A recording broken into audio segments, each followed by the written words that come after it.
Lors d'une expédition de pêche en Arctique, l'équipage d'un navire remarqua un ours polaire nageant vers eux. Étonnamment, il n'y avait pas de grands blocs de glace à proximité, ce qui inquiéta l'équipage, surtout lorsque l'ours commença à suivre leur bateau. Sachant que les ours polaires sont généralement solitaires et évitent les humains, ils décidèrent de descendre un canot de sauvetage, se préparant à une rencontre potentiellement dangereuse.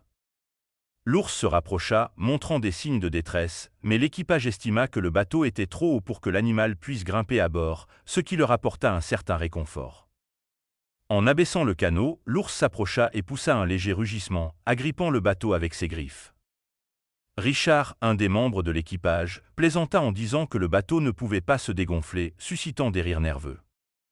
Le capitaine Reynolds s'approcha du bord et fit face à l'ours alors qu'il se dressait sur ses pattes arrière, rugissant plus fort.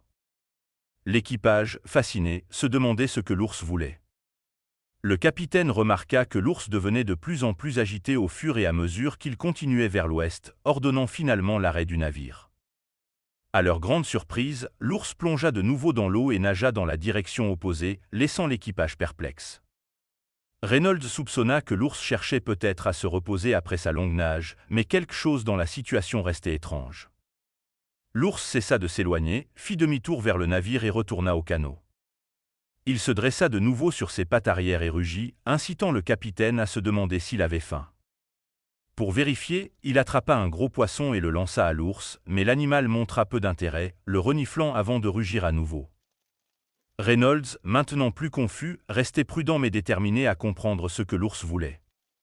Le comportement de l'ours s'intensifia lorsqu'il commença à griffer et à frapper le navire, accentuant le mystère. Le capitaine Reynolds, réalisant l'urgence, demanda à un membre de l'équipage nommé Stewart de prendre la radio.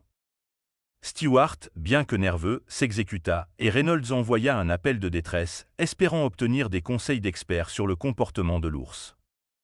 À bord du navire de recherche voisin, l'Arctic Explorer, la docteure Lena Morgan et son équipe de scientifiques reçurent le message. Intrigués par le rapport sur le comportement inhabituel de l'ours, ils accusaient rapidement réception de l'appel et se préparaient à enquêter. De retour sur le navire, le capitaine Reynolds donna ses coordonnées à l'Arctic Explorer, relayant des descriptions détaillées du comportement et de l'apparence de l'ours. L'ours, sans blessure visible et avec une fourrure en bonne santé, continuait à se tenir debout sur ses pattes arrière, rugissant et griffant le navire. La docteure Morgan demanda plus de détails, et son équipe commença à émettre des hypothèses sur les causes possibles, telles que le stress ou des facteurs environnementaux. Alors que l'Arctic Explorer se rapprochait de l'Amberjack, les scientifiques préparaient leur équipement, impatients de percer le mystère derrière les actions de l'ours. La tension à bord de l'Amberjack montait alors que l'équipage se préparait à accueillir les scientifiques, espérant qu'ils comprendraient enfin ce que l'ours voulait. L'expédition arctique se déroulait dans une atmosphère de tension et de mystère lorsque la docteure Morgan et son équipe de scientifiques montèrent à bord de l'Amberjack, portant un équipement spécialisé pour observer un ours polaire affichant un comportement inhabituel. L'ours, marchant nerveusement sur une plaque de glace flottante, attira immédiatement leur attention. Jumelle en main, la docteure Morgan et ses collègues documentaient méticuleusement chaque mouvement, posture et expression de l'ours, dans l'espoir de déchiffrer ses actions étranges et apparemment agitées. L'ours plongeait à plusieurs reprises dans les eaux glacées avant de remonter sur la glace, laissant les scientifiques perplexes. Jouait-il, montrait-il de la détresse, ou autre chose? Ce comportement répétitif déconcertait l'équipe, qui spéculait sur les causes possibles, allant du stress environnemental à des instincts maternels. Leur observation s'approfondit lorsqu'ils identifièrent l'ours comme une femelle, suscitant des théories selon lesquelles ses actions pourraient être motivées par une inquiétude maternelle, peut-être un deuil lié à la perte de ses petits. Alors qu'ils débattaient et prenaient des notes, l'ours polaire fixait constamment un endroit particulier dans la mer. Ce geste persistant poussa le capitaine Reynolds à prendre une décision audacieuse, suivre l'ours. Le navire changea de cap, s'alignant avec la direction indiquée par l'animal. Cette voie non cartographiée, dictée par le guide silencieux de l'animal, créa un mélange d'anticipation et d'incertitude parmi l'équipage. La détermination de l'ours ne faiblissait pas. Il continuait à regarder en arrière vers le navire, comme pour s'assurer qu'il le suivait toujours. Alors que l'Amberjack s'aventurait dans des eaux moins familières, le comportement de l'ours devenait de plus en plus frénétique, ses rugissements plus forts et ses mouvements plus rapides. Ce changement de comportement laissait présager qu'ils approchaient de quelque chose d'important, une découverte liée aux instincts maternels de l'ours ou à un mystère environnemental plus profond. L'équipage et les scientifiques, unis par les signaux énigmatiques de l'ours, ressentaient le poids d'une révélation imminente. L'atmosphère à bord de l'Amberjack se faisait lourde avec la possibilité de découvrir une vérité déchirante, peut-être liée à la perte des petits de l'ours. Chaque moment qui passait renforçait le sentiment d'urgence et de détermination, comme si l'ours les menait au cœur d'un profond secret arctique. L'équipage et les scientifiques à bord de l'Amberjack étaient saisis d'un sentiment palpable d'anticipation alors qu'ils suivaient un ours polaire à travers le paysage glacé de l'Arctique. Le comportement urgent de l'ours traduisait une désespérance qui intriguait l'équipe. Ses gestes persistants et son attention portée à un point éloigné laissaient supposer qu'il essayait de communiquer quelque chose d'important. La Dr Morgan et le reste de l'équipage travaillaient sans relâche pour interpréter le comportement de l'ours en le corrélant avec leur position actuelle, assemblant les observations comme les pièces d'un puzzle mystérieux. La direction prise par l'ours les menait loin des territoires typiques des ours polaires, accentuant la curiosité de l'équipe. Le paysage inconnu, combiné à l'urgence évidente de l'ours, rendait la situation encore plus énigmatique.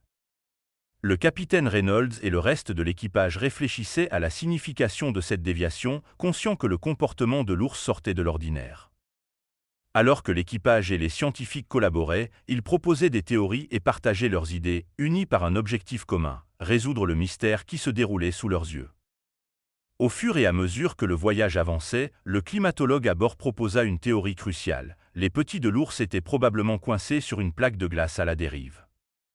Cette hypothèse, prenant en compte les récents changements environnementaux et les schémas de dérive des glaces, offrait une explication convaincante du comportement de l'ours. La Dr Morgan conclut que la mère ours cherchait l'aide des humains pour sauver ses petits.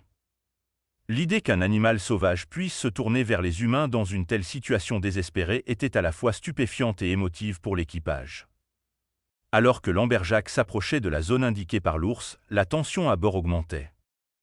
La possibilité qu'il soit sur le point de découvrir la vérité derrière les actions de l'ours maintenait tout le monde en alerte. Soudain, un guetteur aperçut un mouvement sur une plaque de glace éloignée. En y regardant de plus près, l'équipe confirma la présence des petits de l'ours polaire, coincés sur la glace à la dérive. La persistance de l'ours prenait tout son sens, et l'urgence de la situation devenait encore plus évidente. L'équipe mit rapidement en place un plan de sauvetage, avec la Dr Morgan coordonnant leurs efforts. La mère ours, sentant le plan, se plaça sur un radeau pendant que l'équipage manœuvrait à travers les eaux glacées. Avec une précision minutieuse, l'équipe de sauvetage s'approcha de la glace à la dérive et parvint à mettre les petits en sécurité sur le radeau. Le moment émotionnel de la réunion entre la mère ours et ses petits apporta un grand soulagement à toute l'équipe. La mission fut un succès. L'équipe confirma non seulement la théorie de la dérive des glaces du climatologue, mais sauva également la famille d'ours polaires. Alors qu'ils se préparaient à guider les ours réunis vers la sécurité, un profond sentiment d'accomplissement envahit l'équipage. Ils avaient résolu le mystère arctique et assisté à un moment extraordinaire de connexion entre les humains et la nature.